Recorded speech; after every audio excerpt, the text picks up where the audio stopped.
शङ्करं शङ्कराचार्यं केशवं बादरायणम् सूत्रभाष्ये कृतो वन्दे भगवन्तौ पुनः पुनः। ईश्वरो गुरुरात्मेति भेदविभागिने व्योमवद्व्याप्तदेहाय दक्षिणामूर्तये।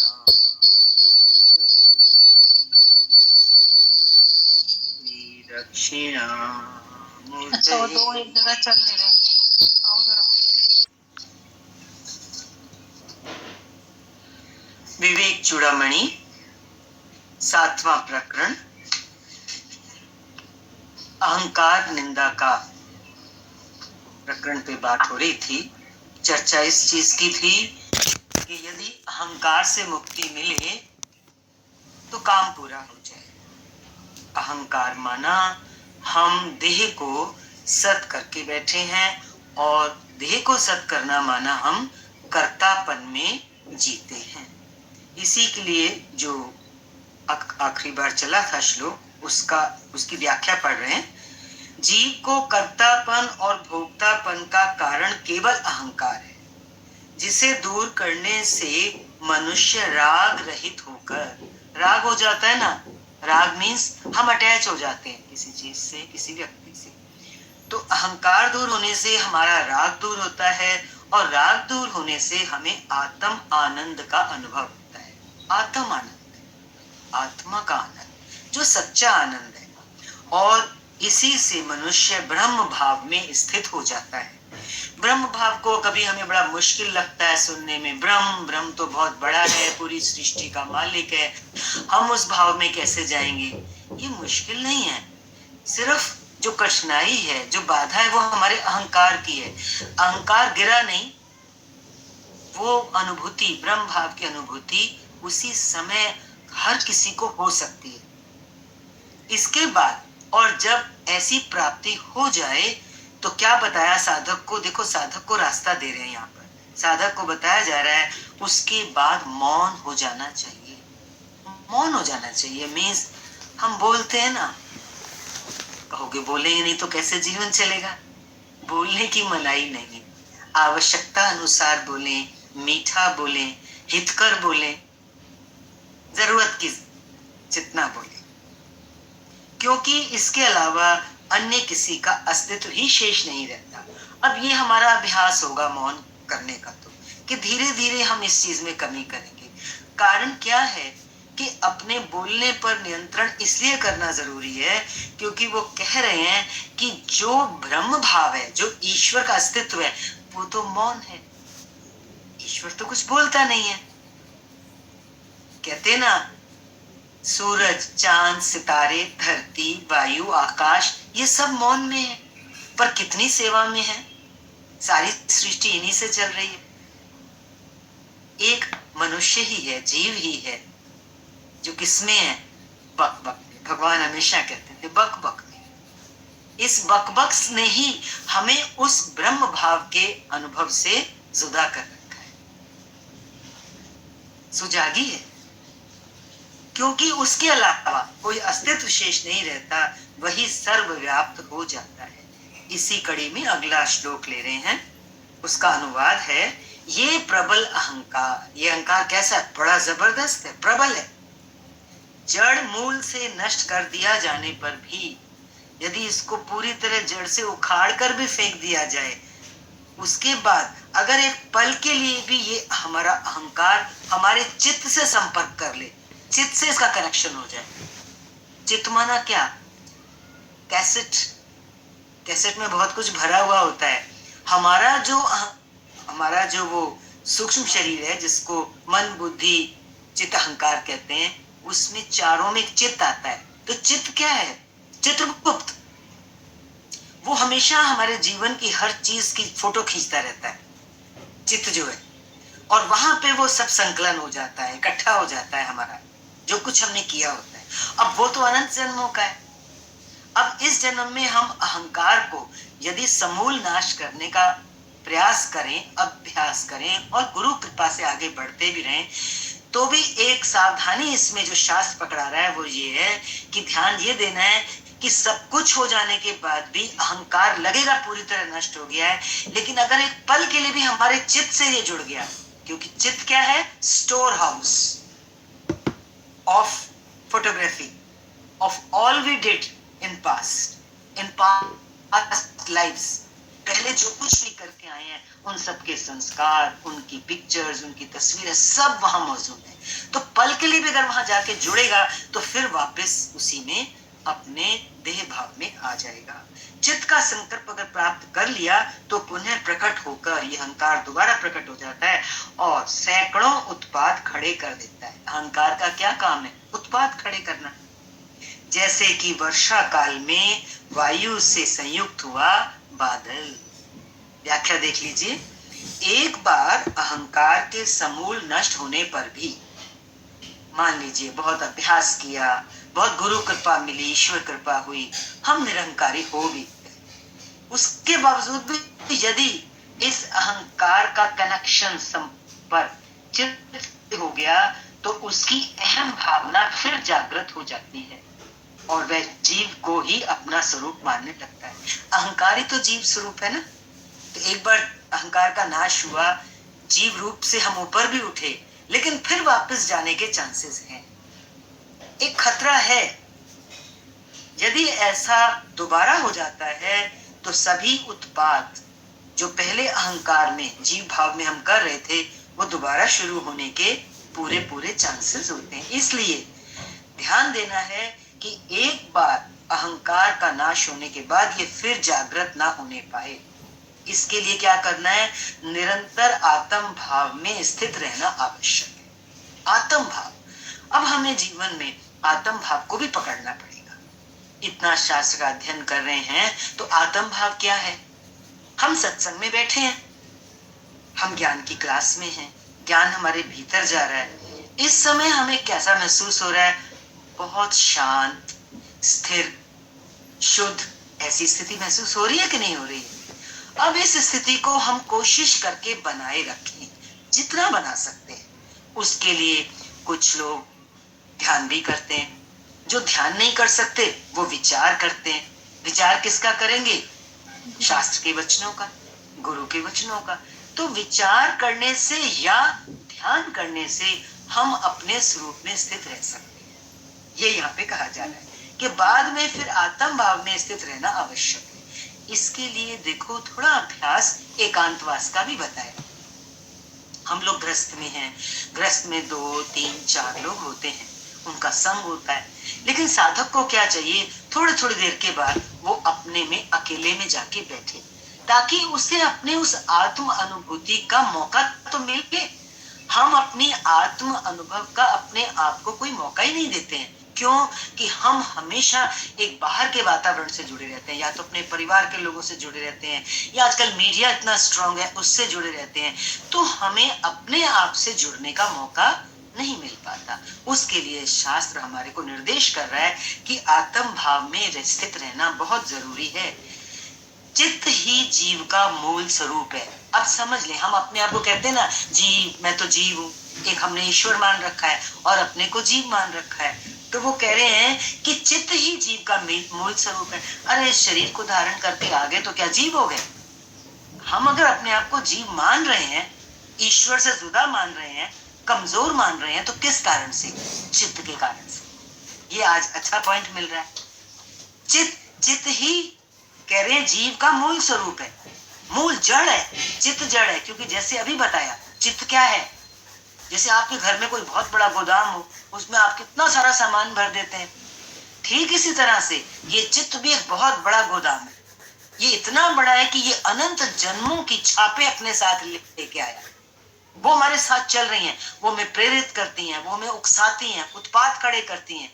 चित्त की चितवनाएं, कहते हैं ना इसका चित्त बड़ा चंचल है, तो वो चंचलता कहाँ से आती है? चित्त से चितवनाएं उठती हैं।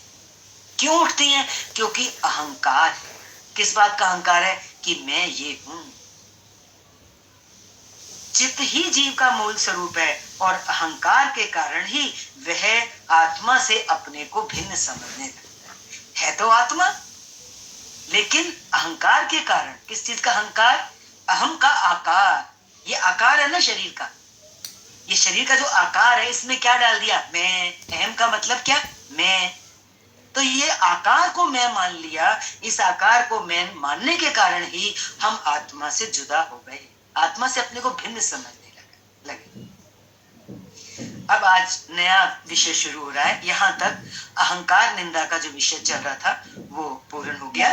अब नया विषय है, इसी से रिलेटेड है, क्रिया, चिंता और वासना का त्याग। अहंकार के कारण क्रिया होती है, कुछ कर्म करते हैं, हम क्रियाएं करते हैं, वो पूरी नहीं होती हैं या ठीक से पूरी नहीं होती तो चिंता लगती है क्या परिणाम होगा, और पूरी हो जाती हैं तो फिर अंदर में उसकी वासना हो जाती है। वासना मीन्स बस जाती है वो चीज हमारे अंदर। हमने कुछ किया, हमें लाभ हुआ, हमें सफलता मिली, तो अंदर में क्या बैठ गया कि मैं तो ये कर सकता हूँ, तो फिर बार बार उसको करने का हमारे अंदर में एक वासना पैदा हो जाती है। वासना मीन्स वस जाना, किसी इच्छा का, किसी पदार्थ का, किसी व्यक्ति का वास हो जाना। किसी व्यक्ति से हमको बहुत अटैचमेंट हो जाती है तो कहते ना वो तो मेरे दिल में वस गया है, तो वसना माना क्या? वासना। किसी व्यक्ति का वस जाना, किसी धन संपत्ति का वस जाना, कोई इच्छा का वस जाना, चाहे वो पूर्ण हो गई हो चाहे वो पूर्ण ना हुई हो, किसी भी चीज का वस जाना ही वासना है। अब ये तीन चीजें चलेंगी, ध्यान पूर्वक सुनेंगे। अनुवाद है श्लोक का। इस अहंकार रूप शत्रु का निग्रह कर लेने पर, निग्रह करना माने इससे निबट लिए, इसको मार दिया, दूर हो गया ये अहंकार अगर, फिर विषय चिंतन के द्वारा, फिर विषयों का चिंतन ना हो, क्योंकि अहंकार खत्म हुआ और यदि विषय मीन्स बाहरी पदार्थ, उनका यदि हमने चिंतन किया तो इसको सिर उठाने का मौका मिल जाएगा। तो हम विषय चिंतन ना करें ताकि हमारे अहंकार को सिर उठाने का मौका ना मिले, क्योंकि एक बार अगर जम्बवीर का वृक्ष नष्ट कर भी दिया जाए और उसे दोबारा पानी मिल जाए तो पुनर्जीवन उसका हो जाता है। किसी भी पेड़ पौधे को लो, जम्बवीर का वृक्ष ऐसा होता है कि पूरी तरह समाप्त भी अगर हो चुका है तो थोड़ा पानी मिलने पर वो दोबारा पैदा हो जाता है। इसी प्रकार से यदि विषय चिंतन हम करेंगे तो हमारा वो समूल नष्ट हुआ अहंकार दोबारा पैदा हो जाता है। ये बता रहे हैं यहाँ पर, इसकी व्याख्या है, विषय चिंतन से ही वासनाएं जागृत होती हैं। विषय चिंतन, विषय याद है आपको? 5 इंद्रियों के 5 विषय। आंख का विषय रूप, कान का विषय शब्द, नासिका नाक का विषय गंध, और क्या रह गया? त्वचा का विषय स्पर्श, जिह्वा का विषय रस। ये 5 ज्ञानेंद्रियों के 5 विषय हैं। तो वो कह रहे हैं ये 5 विषय चिंतन से ही, इन विषयों का चिंतन हम करते हैं, इसी से वासनाएं जागृत होती हैं। वासनाएं हमारे भीतर हैं लेकिन वो सुप्त हैं, सोई पड़ी हैं, पर कब जागती हैं, कब प्रेरित करती हैं हमको? जब हम उनका चिंतन करते हैं।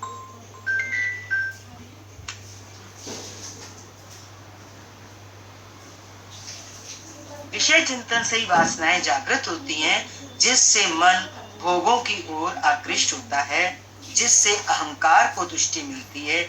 इसलिए एक बार इस अहंकार के नष्ट हो जाने पर फिर विषयों का चिंतन त्याग देना चाहिए। बस इस श्लोक में इतना समझना है। गुरु मेहनत करके हमारे अहंकार पे चोट करता है। हम कभी कभी डर जाते हैं, घबरा जाते हैं, जब गुरु का हथौड़ा पड़ता है ना तो क्या लगता है, अरे ये तो मार बड़ी जबरदस्त है, अहंकार से ऊपर उठना, मैं अपना सब कुछ कैसे छोड़ दूं। लेकिन गुरु इतना करुणावान है कि एक हाथ वो अंदर भी दिए रहता है। जब ऊपर से थपकी लगाता है तो अंदर से वो प्रेम का हाथ भी दे के रखता है। तो यहाँ पे वो यही कह रहे हैं कि विषयों का त्याग, हमें चिंतन का त्याग कर देना चाहिए, नहीं तो ये अहंकार फिर जीवित हो सकता है। अगला श्लोक है, जो पुरुष देहात्म बुद्धि में स्थित है, जो पुरुष देहात्म बुद्धि में स्थित है वही कामना वाला होता है। वासना कामना एक ही बात। देहात्म बुद्धि, देहात्म बुद्धि क्या है? मैं देह हूं, यही बुद्धि। देह में आत्म बुद्धि कर ली ना, आत्म बुद्धि माना सत्य बुद्धि, देह में बुद्धि कर ली तो वो कह रहे हैं उसके अंदर कामनाएं पैदा होती। भाई देखो, शरीर को सच मान के तो हम हर इच्छा करते हैं, ये मिल जाए, ये कर लें, वो वहां चले जाएं, ये प्राप्त कर लें, इतना धन हो गया, अभी इतना और कमा लें। तो वो कह रहे हैं देहात्म स्थित में बुद्धि में वही कामना वाला होता है। जिसका देह से संबंध ही नहीं है वह विलक्षण आत्मा। अगर देह से हमारा संबंध कट हो जाए तो वो आत्मा कैसी बता रहे हैं, वो कह रहे हैं विलक्षण आत्मा। वो व्यक्ति बड़ा अलौकिक हो जाता है। साधु संत कैसे हैं, देह से नाता तोड़ के बैठे हैं ना, तो उनके तो दर्शन मात्र से ठंडक मिलती है। तो उनकी, क्योंकि उनकी आत्मा कैसी विलक्षण है। तो ऐसी विलक्षण आत्मा कैसे सकाम हो सकता है, उनको कामना पैदा नहीं हो सकती। इसलिए भेद शक्ति का कारण होने से, भेद शक्ति है ना, आत्मा अलग है, देह अलग है, होने से विषय चिंतन में लगा रहना ही संसार बंधन का मुख्य कारण है। यहां तक इतना समझ में आ रहा है कि संसार बंधन का मुख्य कारण क्या है, विषय का चिंतन। अब सब लोग जहां जहां बैठे हो विचार कर लो, क्या विचार करना है? विषय चिंतन। विषय चिंतन से तो अपने को तब कट कर पाएंगे जब पहले ये याद रहे कौन कौन से विषय हैं, रूप, रस, गंध, शब्द और स्पर्श। विषयों की समस्त कामनाएं, व्याख्या देख रहे हैं, विषयों की समस्त कामनाएं केवल इसलिए उत्पन्न होती हैं कि हमने शरीर को ही अपना स्वरूप मान लिया है, जिसका रक्षण एवं पोषण करना ही हम मात्र इस जीवन का उद्देश्य मान बैठे। अपने जीवन का लक्ष्य क्या मान बैठे हैं, बस इस शरीर को ही हमें रक्षण, इसकी रक्षा करनी है, इसका पोषण करना है ना सबके सामने ये चीज। अभी तो हम भाग्यशाली हैं कि हमें गुरु जगाने आए हैं कि हमारे जीवन का लक्ष्य खाली इतना थोड़ी है कि इसी को पालते रहें। इसी कारण मनुष्य, अब क्योंकि इसी का रक्षण पोषण में लगे हुए हैं, तो इसी कारण मनुष्य विषयों की कामना करता है। विषयों की कामना क्यों करता है, इसीलिए ना क्योंकि इसको अपना उद्देश्य मान लिया, जिससे उसका अहंकार तुष्ट होता है। इसको सब कुछ मान लिया, इसके रक्षण पोषण में लगा तो अहंकार ने जन्म ले लिया। किंतु आत्मा इस शरीर से सर्वथा पृथक एक चैतन्य तत्व मात्र है। आत्मा क्या है, एक चैतन्य, चेतना, एक शक्ति, एक ऊर्जा, बस आत्मा वो है जिसकी कोई कामना और वासना नहीं है। आत्मा में ना कोई कामना है, ना उसमें कोई वासना है। जीव और आत्मा के भेद का कारण मात्र अहंकार है। जीव और आत्मा हम दोनों हैं, जीव भी है और आत्मा भी है। जीव तब है जब हम शरीर से जुड़ गए, शरीर को सब कुछ मान लिया, और आत्मा कब हो जाते हैं, जब शरीर को निमित्त मात्र, इसको जो देना है इसको दिया और अपनी आत्म स्थिति में हम स्थित हो जाए। तो वो ये कह रहे हैं कि जीव और आत्मा के भेद का कारण क्या है, मात्र अहंकार। इस अहंकार को बहुत अच्छे से समझना है। 7वें अध्याय, जीव और आत्मा के भेद का कारण केवल और केवल अहंकार है, जिससे जीव अपने को आत्मा से अलग मानकर ही विषयों की कामना करता है। आत्मा से अलग मान लिया तो क्या करेगा, कामना। भाई नेचुरल है, जब आत्मा से अलग मान के देह में बैठेगा तो देह की कामना तो करेगा ना, स्वाभाविक है। यही हमें अपना पाठ पक्का करना है कि हमने क्योंकि अपने आप को आत्मा से पृथक माना है, इसलिए हमारे अंदर विषयों की कामनाएं होती हैं और यही हमारे बंधन का कारण बन जाता है। जब आत्मा को ही अपना स्वरूप मानने लग जाता है तो सभी बंधन टूट जाते हैं। इसके लिए अहंकार को नष्ट करना ही एकमात्र उपाय है, जिससे जीव एवं आत्मा का भेद समाप्त हो जाए। तो क्या करना है, जीव और आत्मा का जो भेद हो गया, भेदा शक्ति की बात आई ना ऊपर, जो भेद हो गया कि ये मैं अलग हूं, आत्मा अलग है, इस भेदा शक्ति को दूर करना है। और वो कैसे होगा, जो सुनते जा रहे हो, पिछली कई क्लास में चला है, अहंकार। जीव और आत्मा का जो भेद है, ये दीवार कौन सी है बीच में, आज पक्का कर लो, अहंकार। तभी आगे बढ़ पाएंगे। अगला श्लोक देख रहे हैं, उसका अनुवाद है, कार्य के बढ़ने से, क्योंकि कामनाएं होंगी तो कुछ कर्म होगा, कार्य के बढ़ने से उसके बीज की वृद्धि होती भी देखी जाती है। किसका बीज, अहंकार का बीज। जितने जितने कार्यों में हम अपने को डालेंगे उतना उतना हमारा अहंकार भी पुष्ट होगा। और कार्य का नाश होने से बीज भी नष्ट हो जाता है, इसलिए कार्य का ही नाश कर देना चाहिए। स्टेप बाय स्टेप शास्त्र में रास्ता दे रहा है कि क्या करें, हम प्रवृत्ति ना करें किसी कर्म में, किसी कार्य में। ज्यों ज्यों मनुष्य के कार्यों का विस्तार होता जाता है, इस अहंकार को पोषण मिलता है। फैला लेते हैं हम अपना संसार, अपनी माया, अपने कर्म, अपने कार्य, तो उसमें जो हमारे लिए हानिकारक चीज है वो हमें समझ नहीं आ रही। शास्त्र खोल के बता रहा है जितना जितना विस्तार करते हैं माया का, कार्यों का, तो किसको पोषण मिल रहा है? बोलो, अहंकार। तो कोई भी कार्य करेंगे तो अहंकार से तो करेंगे, और यही अहंकार हमारी जीव और आत्मा के भेद का कारण है। मूल बात को आज समझ लेना है। चुटकी बजाने में देर लगेगी, मुक्ति में देरी नहीं है। आता है ना शास्त्र में, मुक्ति तो क्षण भर में मिलती है। फिर क्या चीज है ऐसी? बार बार शास्त्र कह रहा है अहंकार, अहंकार। जो जो मनुष्य के कार्यों का विस्तार होता जाता है, इस अहंकार को पोषण मिलता है, जिससे इसका और विस्तार होता जाता है। किंतु कार्यों के नष्ट करने से इसको पोषण नहीं मिलता। कार्यों को नष्ट करने से इस अहंकार को पोषण नहीं मिलता, जिससे फिर ये अहंकार भी नष्ट हो जाता है। इसलिए मुक्ति की इच्छा रखने वाले विज्ञ जनों को, विज्ञ जन मीन्स जो बुद्धिमान है, उनको क्या कर देना चाहिए? कार्य समाप्त कर देने चाहिए। है? कितने लोग तैयार है कार्य समाप्त करने के लिए? इससे अहंकार का आधार ही नष्ट हो जाता है।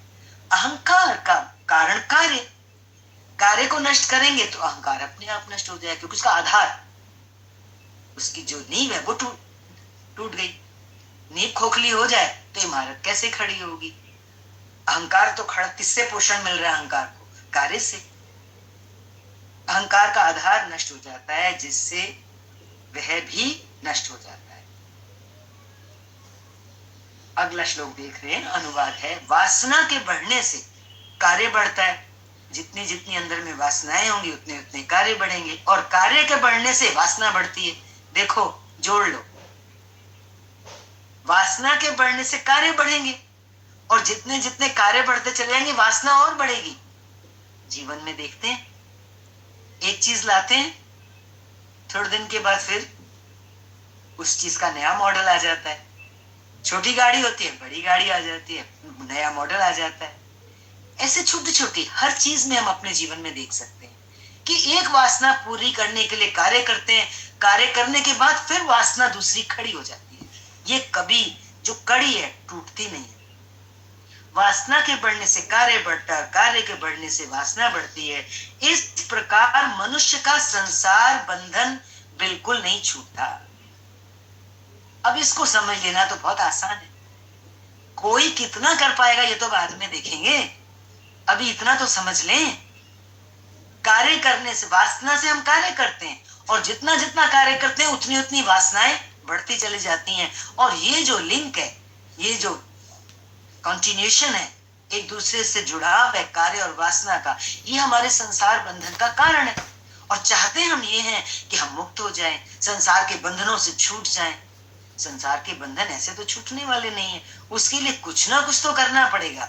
और कुछ नहीं तो शास्त्र की आज्ञा का पालन ना कर सके, शास्त्र जो कह रहा है उसको इतने ध्यान से सुने, इतने प्रेम से सुने कि हमारा अंदर वाला उस अमृत को पीने के बाद उसके सिवाय रह ना सके। ये है अनुराग। हम क्या कर पाएंगे ये तो हम नहीं जानते, क्योंकि हमें अपने पर कोई भरोसा नहीं है, क्योंकि हम कुछ है ही नहीं। हम कुछ है नहीं तो हम क्या कर सकते हैं? हम प्रेम कर सकते हैं। किससे प्रेम करें? शास्त्र हाथ में है, गुरु की वाणी कानों में जा रही है, हम इसमें तो प्रीति रख सकते हैं। यदि इसको हमने पी लिया, कैसे? बहुत बहुत अनुराग के साथ, इतनी गंभीरता के साथ, ध्यान पूर्वक। कहते हैं ना कुछ लोग, मेरा ध्यान नहीं लगता। हम कहते हैं गुरु के वचनों पर, शास्त्र के वचनों पर ध्यान लगाओ, जीवन संवर जाएगा। आंख मूंद के बैठने से कुछ खास काम नहीं हो जाता। बोला ना, ध्यान ना लगे तो विचार करो, और विचार से पहले क्या करना पड़ेगा? विचार तो उसी चीज का करेंगे ना जो हमने श्रवण किया होगा, मनन तो उसी का होता है। तो इस समय जो हम श्रवण कर रहे हैं वो इतने अच्छे से श्रवण करें कि वो चीजें मेरी आत्मा पी ले, इतना सोख ले मेरी आत्मा इन वचनों को कि फिर वो उसके सिवाय रह ना सके। कार्य का आधार जो हम जीवन में करते हैं, कार्य का आधार मन की वासनाएं हैं। ज्यों ज्यों मनुष्य की वासनाएं बढ़ती जाती हैं वह नए नए कार्य अपने हाथ में लेता है तथा इन कार्यों की सफलता से वासनाएं निरंतर बढ़ती जाती हैं। सफलता मिलना बहुत अच्छी बात नहीं है। हम तो खुश होते हैं, मैंने ये काम किया मुझे सफलता मिली। अब सफलता मिलने का परिणाम क्या है? वासना बढ़ेगी और कार्यों में एंटर करेंगे, और जितना जितना हमारे कार्य बढ़ते चले जाएंगे तो किसको पुष्टि मिल रही है? अहंकार। ज्यों ज्यों मनुष्य की वासनाएं बढ़ती जाती हैं वह नए नए कार्य अपने हाथ में लेता है और इन कार्यों की सफलता से वासनाएं निरंतर बढ़ती ही जाती है। वासना का कोई अंत नहीं है, इसे किसी भी सीमा तक बढ़ाया जा सकता है। इन दोनों में फंसे रहने से मनुष्य इस संसार बंधन से कभी मुक्त नहीं हो सकता। इसलिए वासना त्याग से कार्य अपने आप बंद हो जाते हैं। जीवन के लिए जो आवश्यक है वे कर्म ही शेष रह जाते हैं। तो डरने की कोई बात नहीं है। शास्त्र क्या कह रहा है? जीवन के लिए जो आवश्यक है। ऐसा तो नहीं है ना हम बिल्कुल कार्य नहीं करेंगे तो जीवन भी नहीं चलेगा, लेकिन याद रहे हमको जीवन के लिए जो आवश्यक है, और गुरु तो ये कह के गए हैं जीवन के लिए जो अति आवश्यक है बस उतना, वे कर्म ही शेष रह जाते हैं। अगला श्लोक देख रहे हैं। इसलिए संसार बंधन को काटने के लिए मुनि कौन होता है? मनन करने वाला मुनि इन दोनों का नाश करे। किसका? वासना का, कार्य का। यही तो एक दूसरे को बढ़ा रहे हैं, वासना और कार्य। इन दोनों का नाश करे। विषयों की चिंता और बाह्य क्रिया, विषयों का चिंतन ना करे और बाहर क्रियाओं में प्रवेश ना करे, इनसे ही वासना की वृद्धि होती है। व्याख्या है इसकी, विषयों का चिंतन करने और बाहर जो हम क्रियाएं करते हैं वो क्रियाओं से, विषय चिंतन और बाह्य क्रियाएं दोनों से ही वासना की वृद्धि होती है। जो कैरी कर सकते हैं माइंड में आज कर लें, क्योंकि वासना मूल रूप से हमें समाप्त करनी है। लेकिन इस वासना के पीछे कारण क्या है? विषयों का चिंतन नंबर 1, और विषय का चिंतन करा, वासना जागी, फिर हम बाह्य क्रिया में प्रवेश कर जाते हैं। विषयों का चिंतन और बाह्य क्रियाओं में प्रवेश, ये दोनों से वासना की वृद्धि होती है, वासना बढ़ती है। इसलिए मोक्ष प्राप्ति की इच्छा करने वाले को, मोक्ष प्राप्ति सब किसी के लिए नहीं होता है। ये लेसन इतना ऊंचा विवेक चूड़ामणि किसको चाहिए? जो मोक्ष चाहता है, जीवन में जन्म मरण से छूटना चाहता है। जन्म मरण से छूटना माना क्या? दुखों से ऊपर उठना चाहता है, वही मोक्ष है। तो बोला जो मोक्ष प्राप्ति की इच्छा रखने वाले हैं उन्हें वासना और ये कार्य जो हैं इन दोनों का ही त्याग कर देना चाहिए। अगला श्लोक देख रहे हैं। और इन दोनों से ही बढ़कर वो वासना आत्मा के लिए संसार रूप बंधन उत्पन्न करती है। विषयों का चिंतन और बाह्य क्रियाएं, इससे वासना पैदा हुई। 3 चीजें हो गई। वासना आत्मा के लिए बंधन रूप उत्पन्न करती है, बाद में वासना पैदा हुई ना तो वो बंधन का कारण बन जाती है। इन तीनों के 3 कौन सी चीजें हो गई? विषयों का चिंतन, बाहर की क्रियाएं और वासना।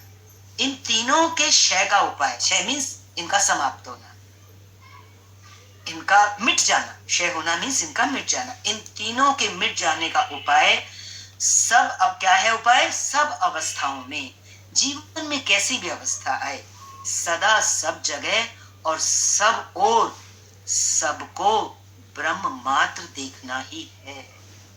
भगवान क्या कहते हैं? सामने दूध वाला आया, क्या देखो? दूध वाला नहीं देखो, भगवान आया। सब्जी वाला आया, क्या देखो? भगवान। उस रूप में आया ना, ऐसे भगवान नहीं दिखेगा, लेकिन हम क्या कहेंगे? सब्जी वाले के रूप में भगवान ही तो आया, क्योंकि शरीर को धारण किसने किया होगा? आखिर आत्मा ने। तो सब्जी वाले के शरीर को भी तो आत्मा ने धारण किया। दूध वाले के शरीर को भी आत्मा धारण की। धीरे धीरे वो शास्त्र कह रहा है, सब ओर मैं देखूं जिस ओर सखी रे, सामने मेरे सामने। तो ये देखो, ये स्थिति मनुष्य की कैसे बनती है, ये संग से बनती है। संतों का संग करो, सज्जनों का संग करो, सत्संग करो, भजन करो, घर में स्वाध्याय करो, ये सब चीजें करने से हमारी दृष्टि में परिवर्तन आता है। सब और उस ईश्वर को ही देखना है। कहते ना रामायण में भी, सिया राम मैं सब जग जाने। राम मैं, राम से ओतप्रोत है ये सृष्टि, मैं सब जग जानी। चौपाई तो आ गई, किसके लिए आई है चौपाई? हम लोगों के लिए ना। लेकिन हमारी आंखें कैसी हैं? हम तो 1 2 3 गलत सही अच्छा बुरा ये सब देखते हैं, राम में नहीं देख पाते। इसीलिए जीव और आत्मा में भेद है। उसी का पाठ है यहाँ पर कि सब अवस्थाओं में उस ब्रह्म मात्र को ही देखना है। ब्रह्म मात्र से मतलब शक्ति को देखो, जिस शक्ति से सारी सृष्टि चल रही है। इस ब्रह्म में वासना के दृढ़ हो जाने पर, अब ये एक वासना है, कौन सी? ब्रह्म में वासना। एक हमारी सृष्टि की जगत की वासना है, एक ब्रह्म की वासना हो जाए। गुरु का संग करने से, गुरु का ज्ञान लेने से, शास्त्र का अध्ययन करने से हमारा जो अंतर है, वहां कौन सी वासना जन्म ले लेती है? ब्रह्म वासना। ब्रह्म में वासना के दृढ़ हो जाने पर इन तीनों का लय हो जाता है। किन तीनों का? बाहर की क्रियाएं किससे हो रही थी? विषयों के चिंतन से। टिप्स पे गिन लो, विषयों का चिंतन, चिंतन होगा तो बाहर क्रियाएं होंगी, क्रियाएं होंगी तो वासनाओं को जन्म देती जाएंगी। ये ऐसे तीनों घूमते रहेंगे आपस में। इन तीनों का लय हो जाएगा, ये बिल्कुल मिट जाएंगी। कब? जब ब्रह्म की वासना, ईश्वर की वासना दृढ़। और ईश्वर की वासना दृढ़ कैसे होगी? वो तो रोज रोज हम आपको बता ही रहे, कोई नई बात तो कह नहीं रहे। अपना संग पे चेक रखो, मेरा संग कौन सा है। और संग खाली किसी व्यक्ति का नहीं होता, हम अपने आप से भी बैठे हैं तो हम देखें हमारे अंदर विचार कौन से चल रहे हैं। जी अगर हमारे अंदर नेगेटिव थॉट्स चल रहे हैं तो हमारा संग गलत हो गया।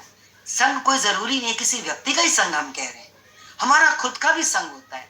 हम अपने विचारों को चेक करें, अगर नेगेटिव थॉट्स आ रहे हैं तो हम अपने अंदर पॉजिटिव लाएं। किसी का मन किसी की निंदा करके दिखाता है, किसी के अंदर कुछ बुराई दिखाता है, तो हम उसकी अच्छाइयों पे भी नजर डाल सकते हैं। हर इंसान के अंदर अगर खाली बुराइयां नहीं होती, किसी इंसान के अंदर खाली अच्छाइयां नहीं होती, दोनों ही चीजें होती हैं।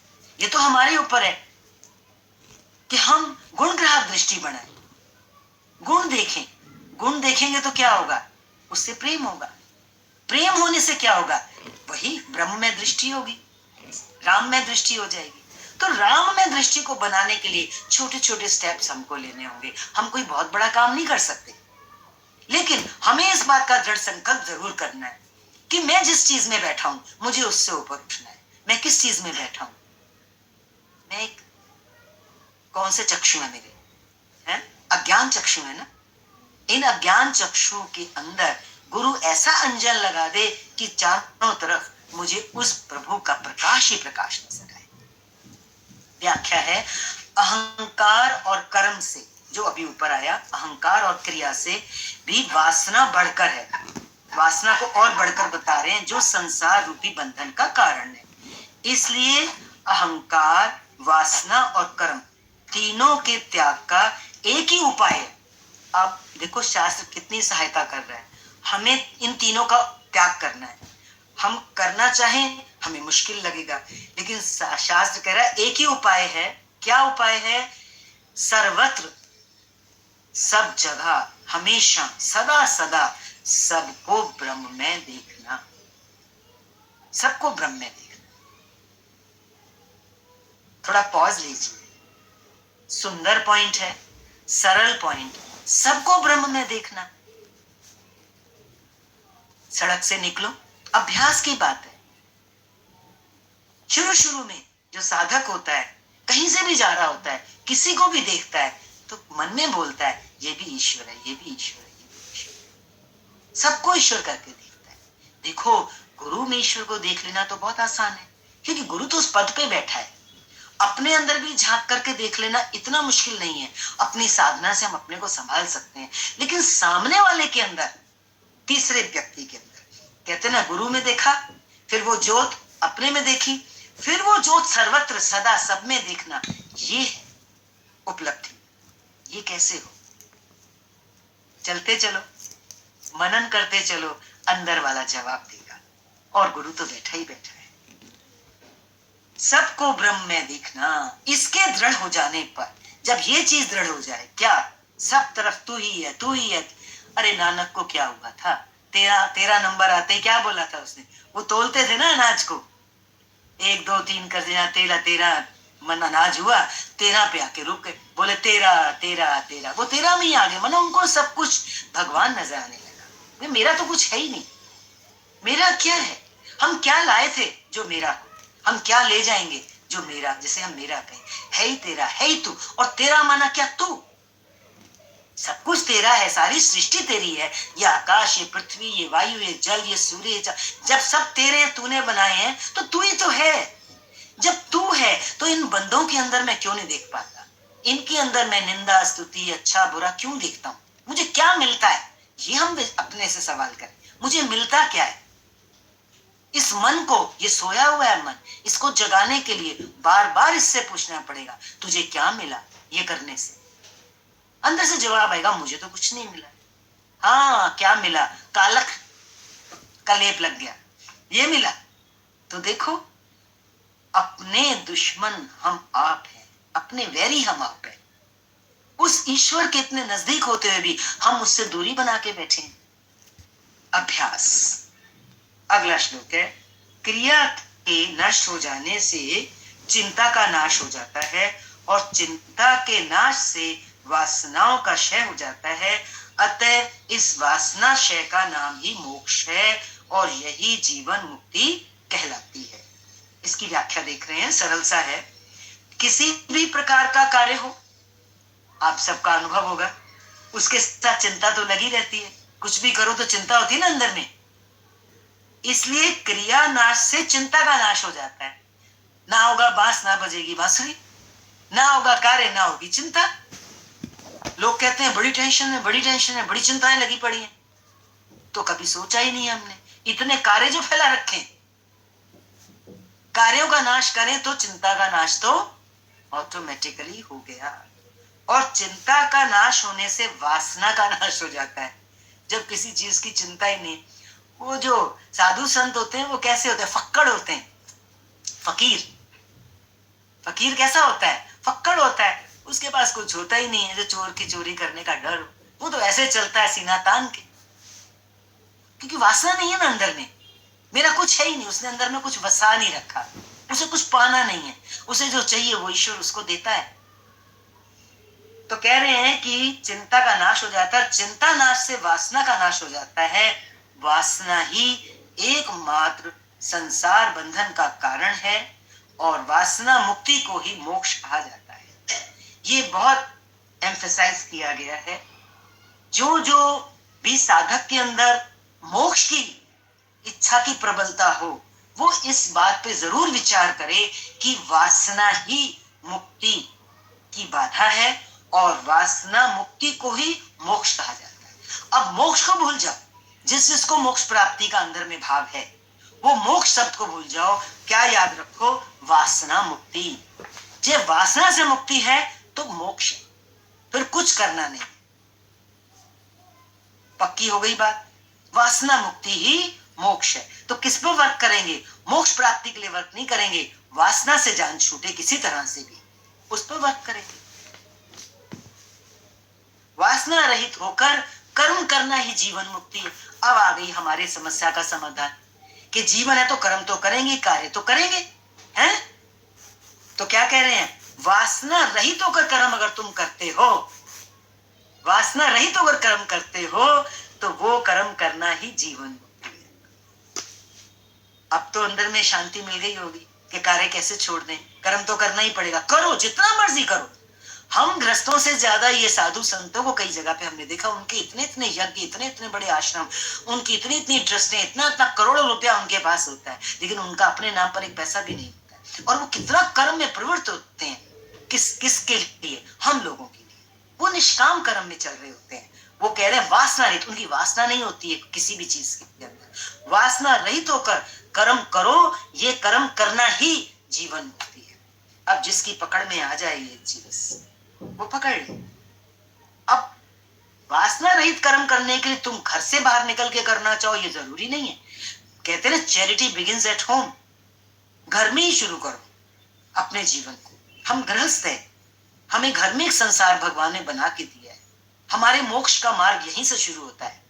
पहले हम अपने आप को वहां पे चेक करें, क्या हम वहां सफल हैं। उसके बाद उस ईश्वर का इशारा देखें, वो हमें किसी भी निष्काम कर्म में, वासना रहित कर्म में प्रवृत्त करने के लिए कहां लेके जाना चाहता है।